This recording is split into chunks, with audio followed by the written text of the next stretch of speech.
Matt, are you there?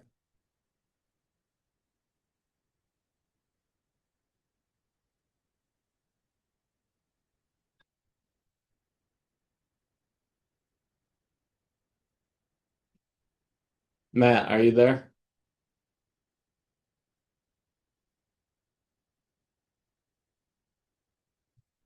You say something?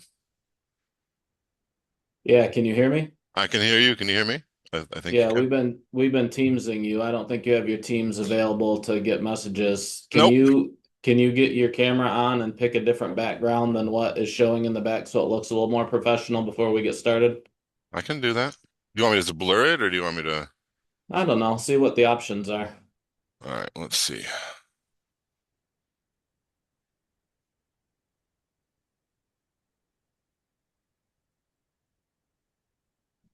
Well, this is blurred.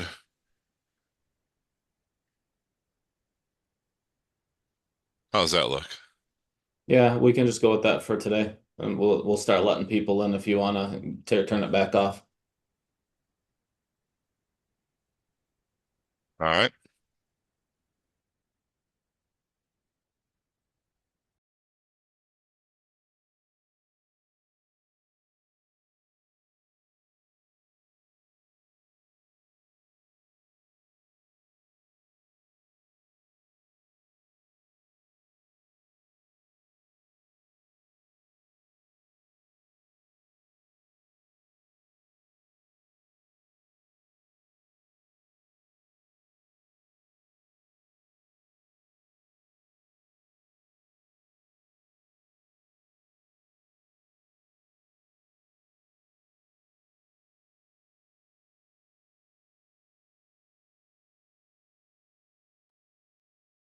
Good morning, everybody. We are going to get started in about 3 minutes, so stay patient and we'll get going pretty soon. Thank you.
Well, good afternoon, everybody. It is 12 noon, so we're going to get this going. Welcome to our latest installment of Michigan First virtual series on credit awareness. My name is Brock Knoll. For any of you that don't know, I'm the Assistant Vice President of Lending here at Michigan First, and we are excited to have everybody here. I know it takes a lot out of your day to give up an hour for us, but we certainly appreciate you here. This is important stuff to talk about. For those of you who've been members with us for a while, hopefully you've had the opportunity to attend one or more of our credit seminars that are in person. We typically hold those once a year. In those events, we usually take about 2 to 3 hours and we really take a deep dive into what makes up a credit score, how to effectively manage your credit to ensure that when you need to borrow, you have the best chance to get approved at the best rate possible. This virtual installment of our quarterly webinar series on credit awareness and management will provide you with expert guidance on managing your credit score and how it impacts your finances. This is going to be kind of a more quick hitter though. Less information to digest, hopefully keeping it under an hour. But our hope is that you still leave with one or two things that you can take out into the real world with you immediately. That way you can get your credit score on a higher path. We have a treat in store for you today. And we're fortunate to have with us a person that I consider to be one of the leading experts in the credit industry, and that's our underwriting manager for the credit union, Matt Martinez. So Matt's been with the team for over 2 years now, but he has worked in the financial service industry for the past 20 years, mostly in the credit union space. He's an expert at educating not only our team members here at Michigan First, but many of our members on how to best manage their finances through credit and navigate through financial challenges to ensure that your cost of borrowing remains affordable long term for you. Before we get started, I just have a couple quick items of note. The chat feature within this presentation's platform will be the opportunity for you to present questions to us, as no real-time audio is going to be available.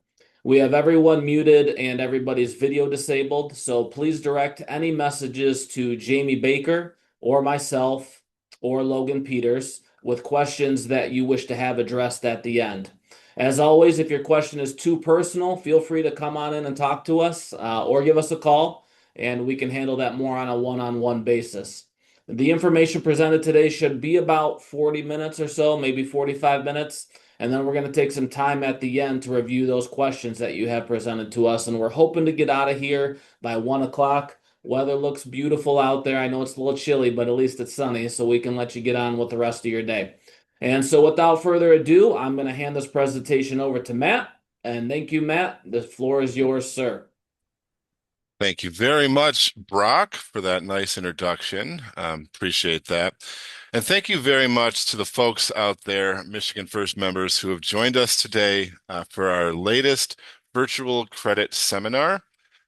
Brock mentioned we've done these both in person and virtual, and they're a little bit different when we do them those different ways. So if you've been to one of these before, it's really a good idea to make sure we're getting this information and digesting this information once or twice a year, maybe even more. So you make sure you're getting all of the pieces that you need, and make sure you're really understanding your credit and how to best work that.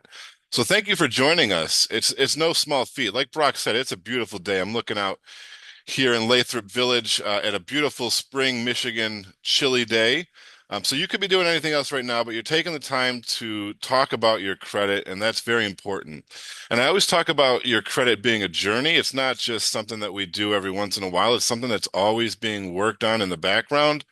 It's a credit journey. It's not, there's ups and downs, there's peaks and valleys, there's ebbs and flows, there's really good times, and there's really tough times. So wherever you are on your journey, I hope that today we can find something to help benefit your credit.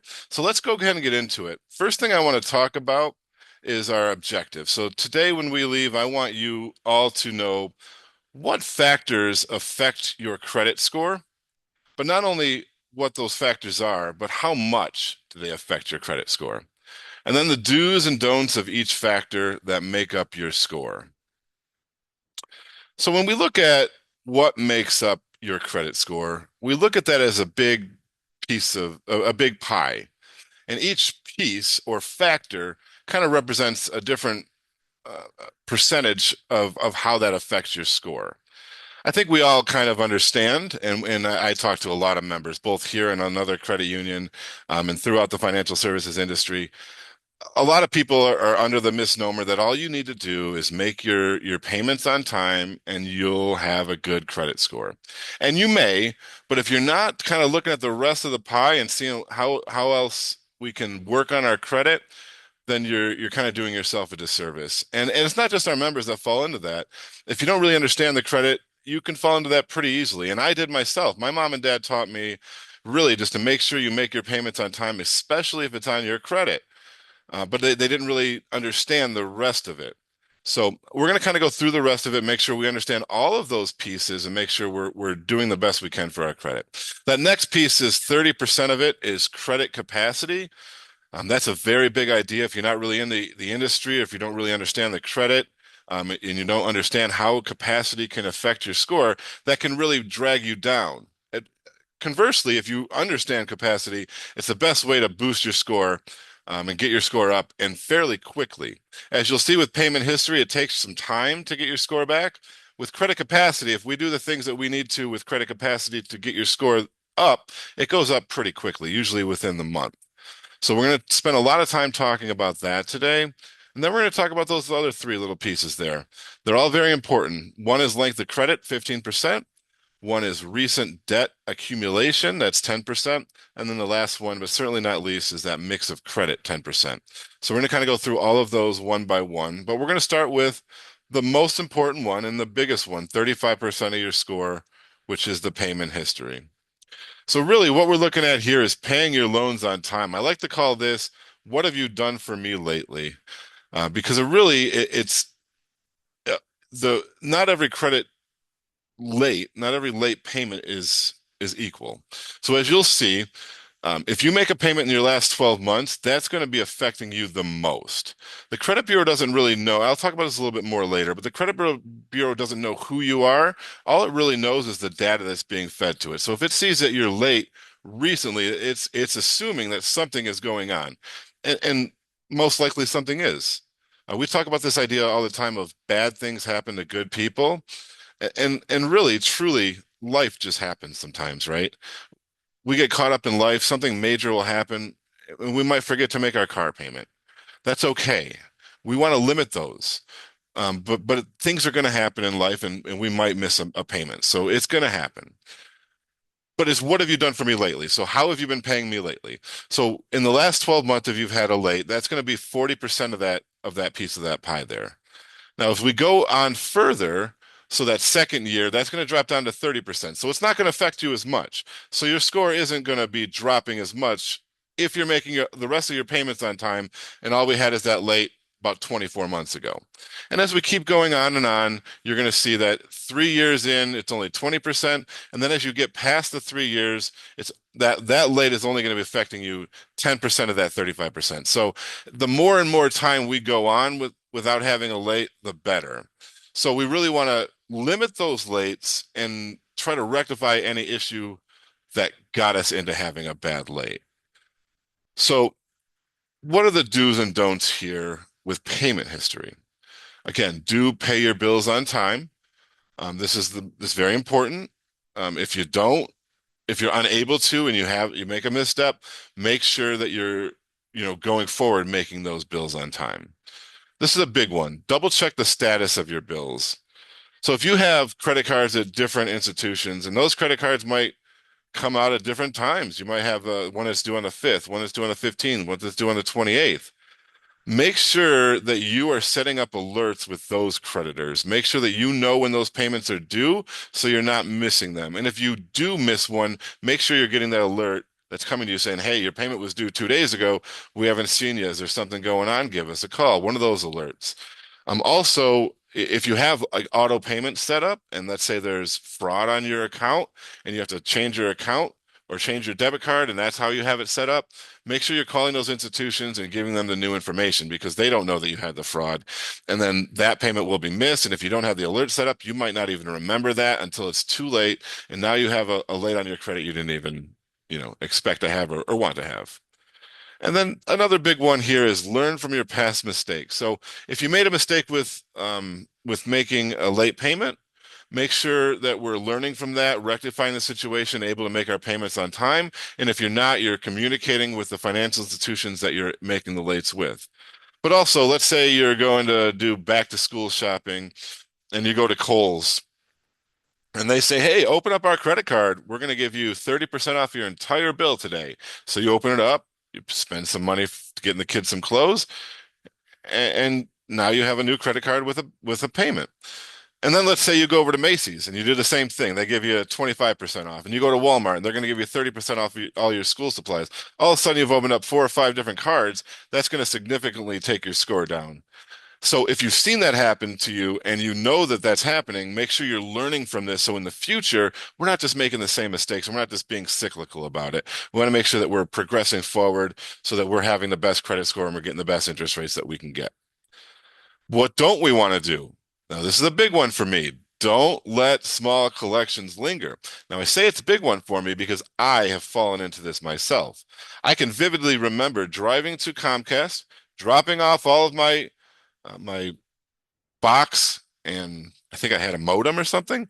I dropped it off to them. I Now my fault was I didn't get a receipt or anything that showed that. 6, 7 months later, now I have a collection on there, a small collection. Now, I'm a prideful person. I like to do right by others, hope that others do right by me. So I felt I did the right thing. So I was like, I'm not going to pay this collection.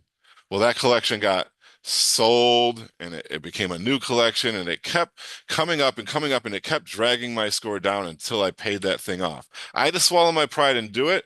I was not happy about it, but it really helped my score once I did. So if you have those small collections, they're lingering about, really make sure you're taking care of those because they're just going to hurt you in the long run. Another big one here that I'm very passionate about, don't get involved with credit repair companies. Everybody and their brother knows somebody that can help you with your credit for a very nice small nominal fee. You can go onto TikTok. You can scroll up the TikTok feed. You're going to find this guy, that guy, this woman, that woman that they know everything about credit that no one else knows. They have all the inside information. Give me your information, give me some money, and I'll take care of that for you. And really, all these people are going to do, they're going to take money from you that should be going to your credit cards. They're going to tell you to stop paying your credit cards. They're going to wait for those credit cards to get very delinquent, and then they're going to try to settle on those debts.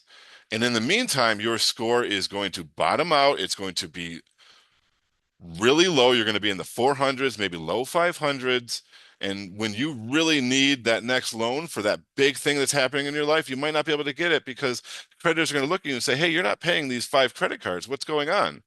And so you're really going to do yourself a disservice. The better idea before you do that is to come talk to us. We can do a financial exploration for you, and we can kind of see, hey, this is what you should be looking at, what you should be doing. This is what you should be doing with your savings, whatever the case is.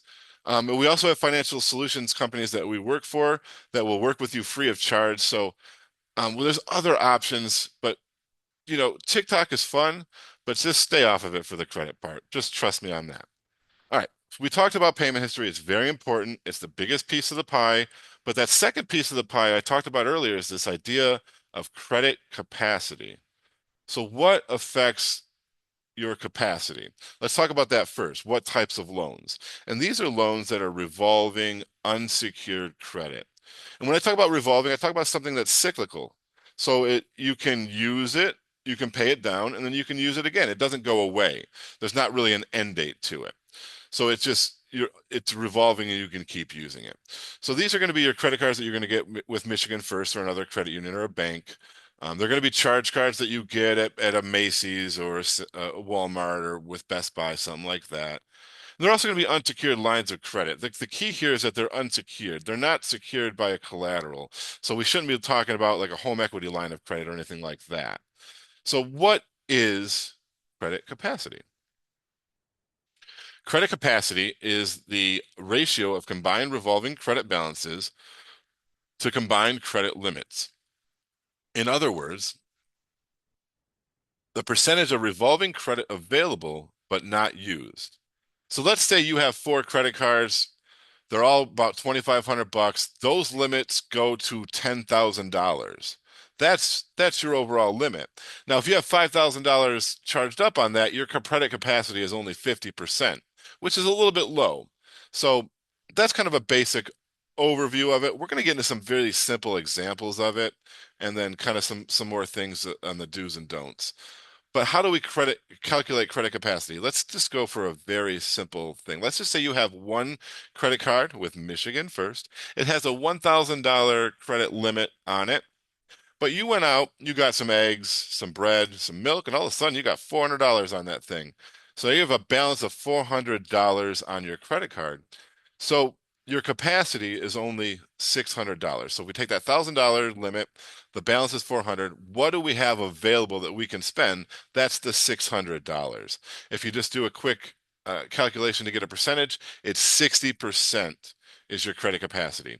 Now, we really want you to be over 70%, but 60 is not bad. But that's just one example of how we calculate the capacity. Let's just take another really small, quick example. Let's say you have a Kohl's card, and on that Kohl's card, you have a $100 limit. You get, summer's coming. We get ourselves a pair of shorts and maybe some sandals. And now all of a sudden we're at $90, which we can spend $90 very easily, can't we, folks, in this economy?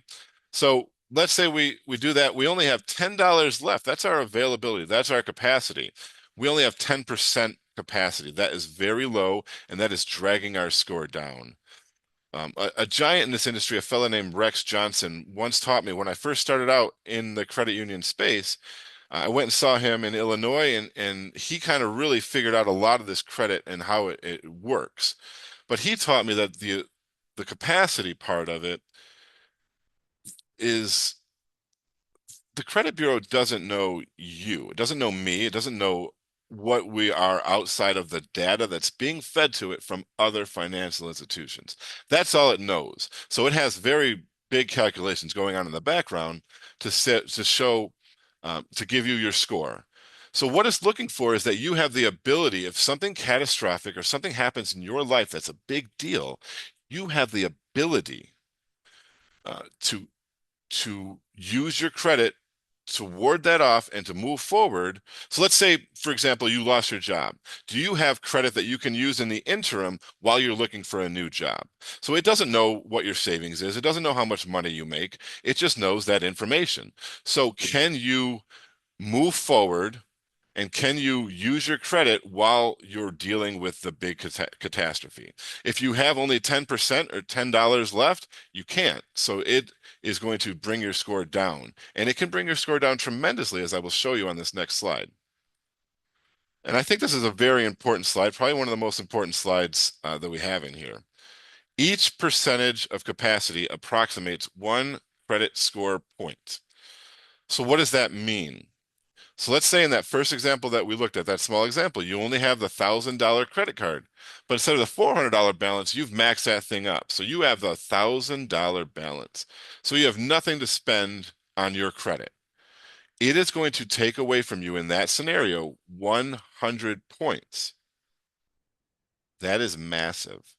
The difference between a 600 score and a 700 score when we're talking about interest rates and long-term borrowing capacity is massive. You're going to be paying a lot more in interest and over the life of these loans because you don't have the capacity that you need. So if you just took that $1,000 balance and paid that thing down to zero, now you've gained yourself 100 points.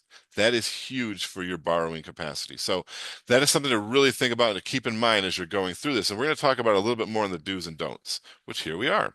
So with credit capacity, do keep your balances as low as possible. We just finished tax season time up, so we might be getting some returns. You might get a bonus at work. You might just have a little bit extra money that you can pay down. Keep those balances as low as possible. That's going to help your credit capacity moving forward. Use your revolving debt enough to be noticed. When I talk to members, a lot of times, they say, "Hey, Matt, I got my credit cards, I got my capacity, but I don't want to use credit because I don't need to use credit. So I'm just going to put those cards in a safe. I'm going to put them in ice. And I'm not going to use them." And that's great until your credit card companies don't like that you're not using your cards and then just shut them down. They might send you a letter. They should, they might not. So you might not even know that your card gets shut down because it's not being used. And if that happens, then all of a sudden that capacity you've built up in the background is gone. And so we don't want to have that happen. So I always tell our members that, on each credit card, fill up, a tank of gas. Buy some flowers for a significant other. Do something nice for somebody, and then pay that off at the end of the month. Don't spend any interest on it, but use it enough so they know that you're still out there and that you remember that credit card, so they're not shutting that down and hurting your capacity. Another one, and this is a big one, move your revolving debt to installment debt. Now, revolving debt, like I said, is cyclical. You can use it up and down, and you keep using it as you move forward. And installment debt is a term loan. That means it has an end date. So you have a term on your loan. Let's say you take out a loan for 36 months. After the 36 months, if you made all your payments on time, you've paid that thing off and you're done with it. So it's not revolving. And so if we move our revolving debt to maybe an unsecured personal loan that has an end date, we're not taking on new debt. We're simply shifting that debt to something else. So you have this revolving debt. We're going to put it to an installment debt. And now all of a sudden, you've freed up all that credit capacity. So let's say you have $10,000 worth of debt and you're maxed out, and so you're hurting your credit score is hurting because of your capacity. We take that $10,000, we put it on an unsecured loan. You have freed up that $10,000. Now you have 100 new points to deal with. Now the key here is not just to go respending that card on that card or those cards. If you do that, you're doing yourself a disservice. So if you re-escalate on those debts, then it's not really helping you. And as far as like installment debts, we can use your car as collateral. And one of the most popular ones for our members is using your home as collateral. So using a home equity loan and then getting and freeing up your capacity that way. Another thing to do is to raise your credit limits when possible.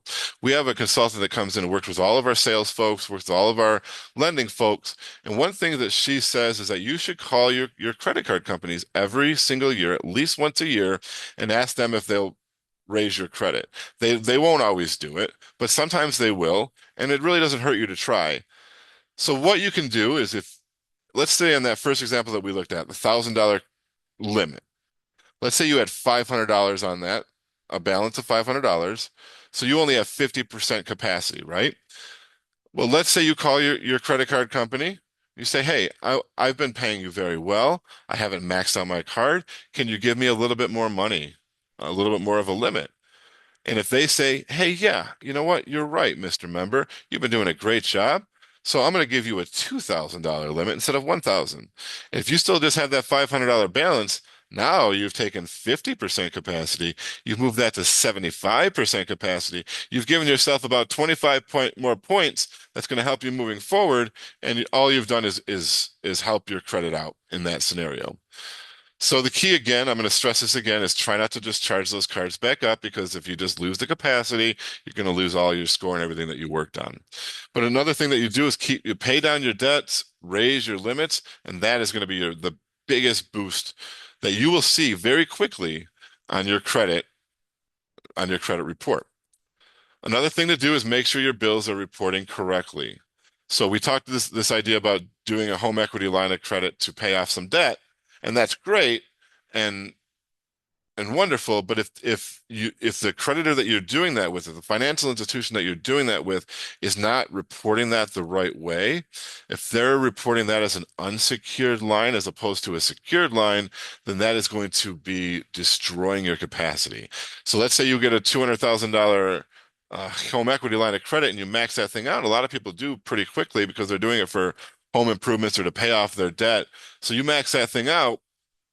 Now that's crushing your capacity. So you want to make sure that they're reporting that the right way for you.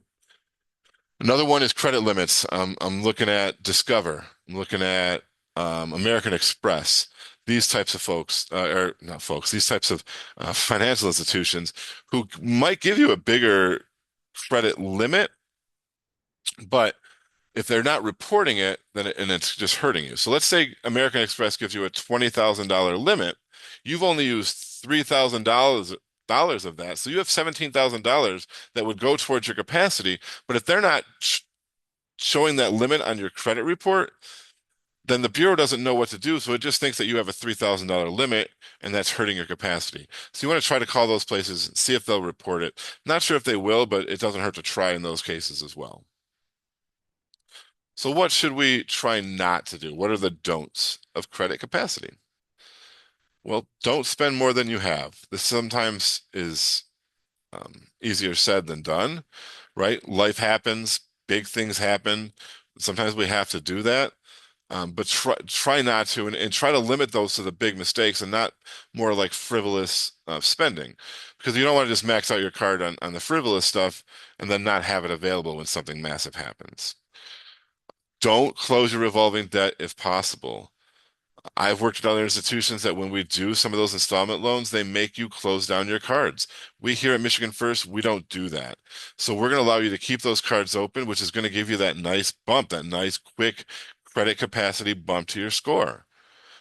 But again, if we keep those cards open and you just recharge on those, then you're not going to help yourself out. You're going to hurt yourself because now you're going to have new debt, you're going to have more debt, and your capacity is going to be shot. Don't get discouraged if you need to use your credit cards. That's why you have them. They're there for an emergency.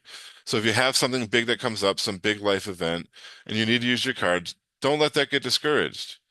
But if you use a lot, let's say it's a big ticket item or something unfortunate that we have to pay for, that's going to cost us a lot of money, like a funeral or something like that, then and you can't pay that down, then come talk to us. Then we can talk about an installment loan or see if we can get you in a plan to better help that moving forward. But try not to get discouraged with that. So that's credit capacity. So we've now talked about credit capacity and payment history, and these are the two most important parts of the credit, and they go for about 65% of your score. So if you get those two things right, you're going to have a score over 700. But if we want to get up into the 800s, the upper echelon, the top score, we need to look at the rest of these little pieces of the pie, make sure that we're looking at those the correct way and working those the correct way that moving forward. Excuse me. So the next part is 15%, and that is the idea of the length of credit. So what they're doing is looking for the oldest age of your credit. So they're looking to say, how long have you been established?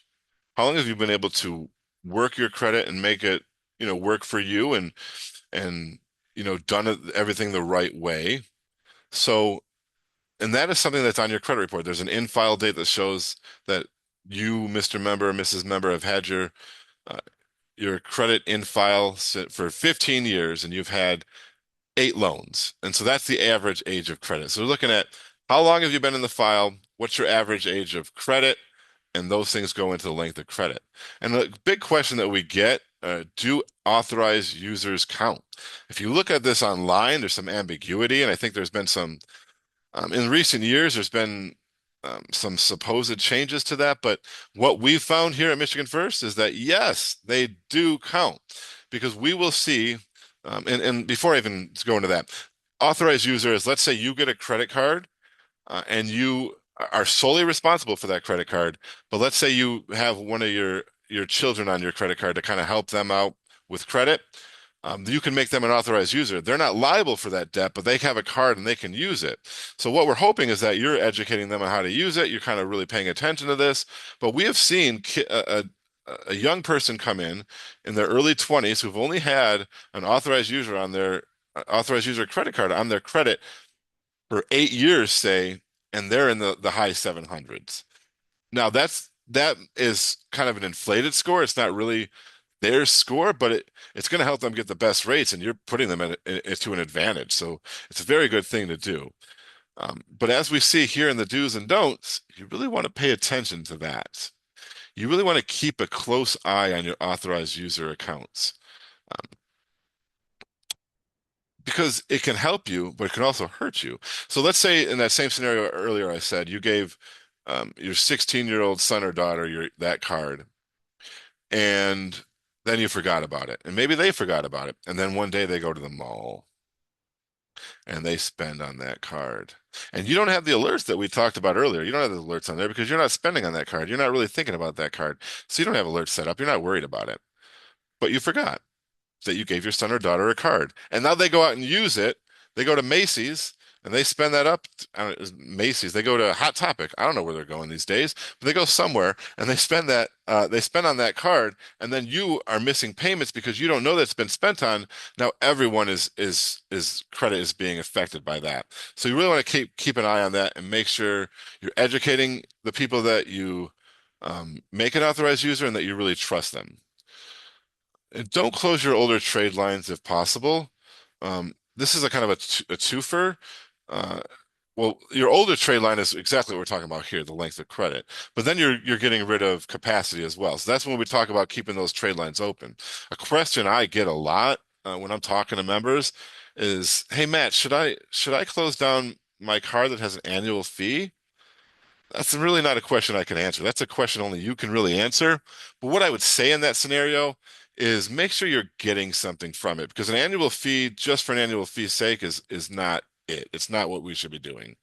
So if you are getting a tangible benefit, something that you feel, mileage or air miles or cash back, something where like, hey, this makes sense to me to have an annual fee, then you need to kind of work that out with yourself and say, is this worth it for me to pay that? But if they're just doing that because you had bad credit and they're just really um, taking advantage of you and and giving you an annual fee, I would never do that. So if you have to close down your oldest trade line because of that, and you really don't want to pay that oldest fee or that fee amount, come talk to us. I mean, maybe we can help you get a new credit card with the same limit. So that way you're only hurting yourself in one area, which is the smaller area, the length of credit, and not the bigger area of the capacity. So just things to keep in mind as we move through that. The next thing we're going to talk about, smaller piece here, the pie is 10% recent debt accumulation. We're looking at again, this is what have we done lately? So we're looking at within the last 12 to 18 months, are you opening up new trade lines? And we talk to our members about this all the time. It's this idea of escalating debt. So the credit bureau, again, they don't know you. They don't know why you're spending on this debt. So all they see is a little bit of chaos and they see stress. So if you're opening a bunch of trade lines over the past 12 to 18 months, then their score is going to go down significantly until the dust settles and they see how you're managing that debt and they're seeing that you're able to pay that debt and hopefully pay that debt down. The dust will settle and you'll make that back up, but initially you're going to see a drop. Another thing we talk about here is voluntary inquiries. So that's an inquiry is when you're going to shop for credit. So let's say you go to Michigan First and we pull your credit to do a credit card. That's an inquiry that goes on there. Your score goes down in the short term. It usually bounces back pretty quick. But a thing here to keep in mind is like inquiries only count as one. And when we talk about like inquiries, we're talking about when you're going out shopping for a mortgage or when or for a home and you're going to get a mortgage, or when you go out and shop for an auto. The Bureau understands that most likely, most people are not going out and buying multiple homes. They're just going to buy that one home that they need at that time. So, and they also know that you should be able to shop around, find the best rate, find the best closing costs for you and your family, find the best service, find everything that you're looking for in a mortgage lender. So they want you to be able to shop that around. So they allow you to do that within 15 days or so, 30 days, and it all counts as one. So if you're shopping for a car though over months and getting your credit repooled, that's going to affect you each time. But that initial burst, especially when you're going to a dealership, they will shop your thing out to six, seven, eight different creditors to see who wants to take that deal for you. So, but you're not being hit for that. So try to keep that in mind. So what are the do's and don'ts here with recent debt accumulation? Be selective with your voluntary credit pools. Whenever I go to a Tigers game or a Pistons game, go Pistons, um, there's always that booth set up where they're going to check your credit and they're going to give you a free blanket or a free sweatshirt. And yeah, I want that free sweatshirt, but what's happening with your credit pool there, and do you really need to do that at this time? So be selective with who you let do your credit pool. If you're just got uh, pre-approved for an auto, you don't want to be going out and looking at for a bunch of credit cards at that time. That can drop your score, and if you have to pull your credit again, you could be in a different tier and a higher rate. So you really want to be selective with when you're doing that. This is a tough one because I did this. I fell into this trap. So I really I try to talk to folks about this when people are getting a new their first mortgage, especially, but a new mortgage. Try not to go credit crazy after purchasing a home. It's very much easier said than done. Um, you get to, especially if it's your first home, you want to be able to show that off. So you're going to go to Art Van, well, not Art Van anymore, but Gardner White or Ashley Furniture. You're going to go to Best Buy and get all the fun electronics. You're going to go to Lowe's and Home Depot and get all the other appliances and everything that you need for your home. And when you do that, it's the escalation of debt. You just got a big mortgage. That's the first time it's on your credit. Your score is going to go down, and you don't want to do that. You really want to try to spread that spending out over the length, over time, so you're not hurting yourself on the interim or on the short term. And so the last thing we're going to talk about here, and again, I said this earlier, but certainly not least, is the mix of credit. And really this is looking at how established are you?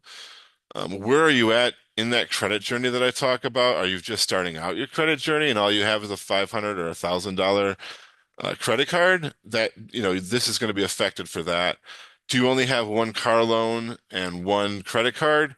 And you haven't been able to do any real estate yet, your score is going to be affected by that. But if you have a good mix of all of these things, that's what they're looking for. How are you able to handle all of the different types of credit? And that's when we really see a boost up into the really higher credit scores when we look at the mix of credit. So the do's and don'ts on here are pretty simple. The first one is be patient, right? If you just got your degree and you're just starting your first job and you may still be living with mom and dad, which is very common these days, or you may be renting. We can't see any of that stuff on the credit report.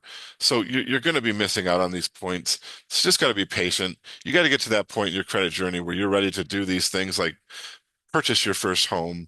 And if you're not there yet, that's okay. That's why I think this one's a really smaller percentage. So if we can get those bigger ones down, we'll get here. And then again, don't close those trade lines if possible. That's a kind of a running theme here.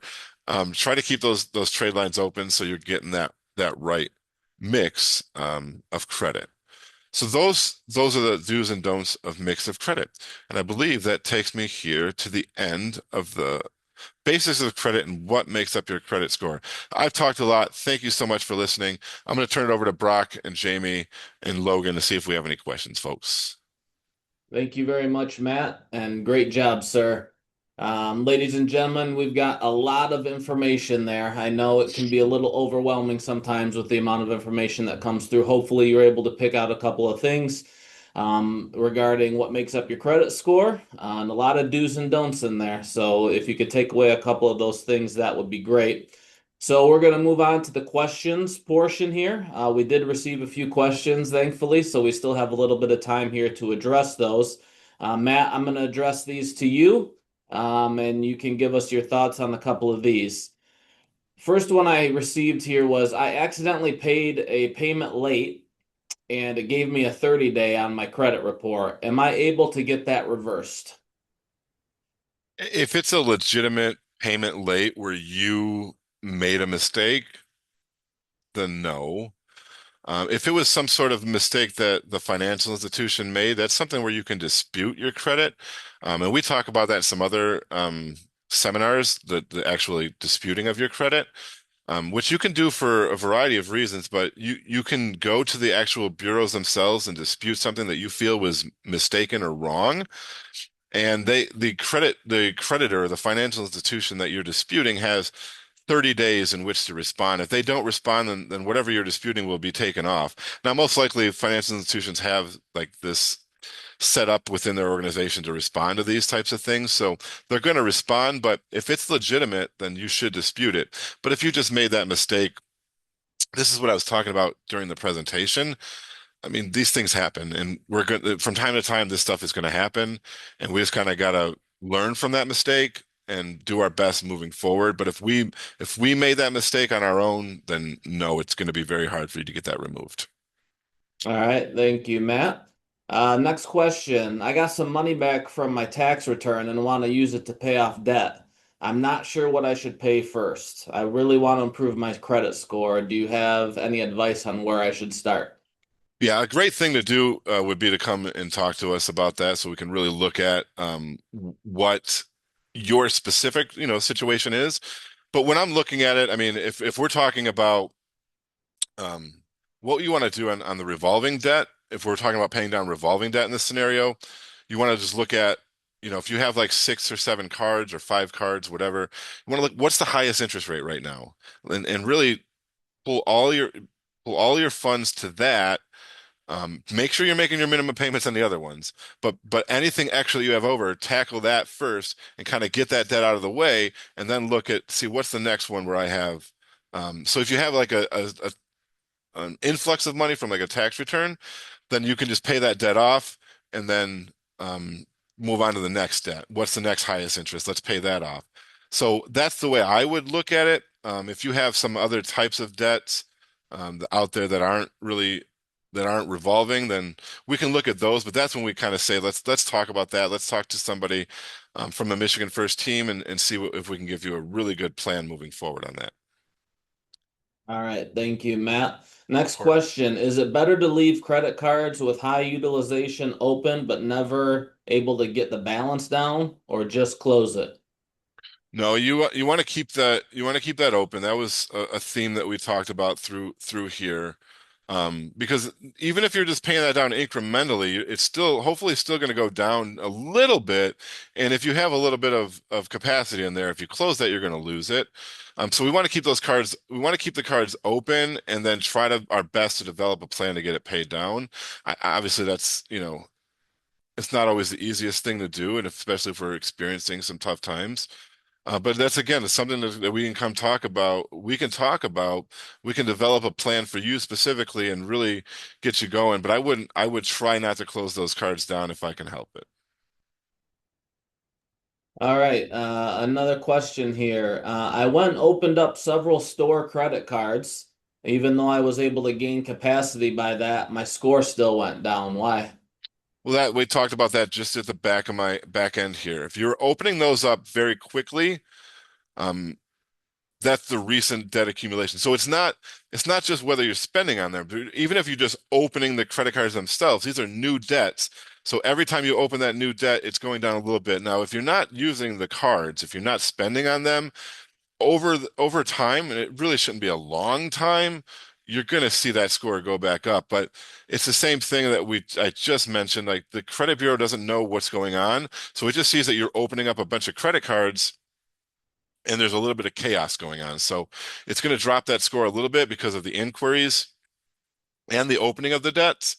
But over time, it's going to help with your capacity if you're not using it. So if you're not using it, I would just sit on them if there's no annual fees.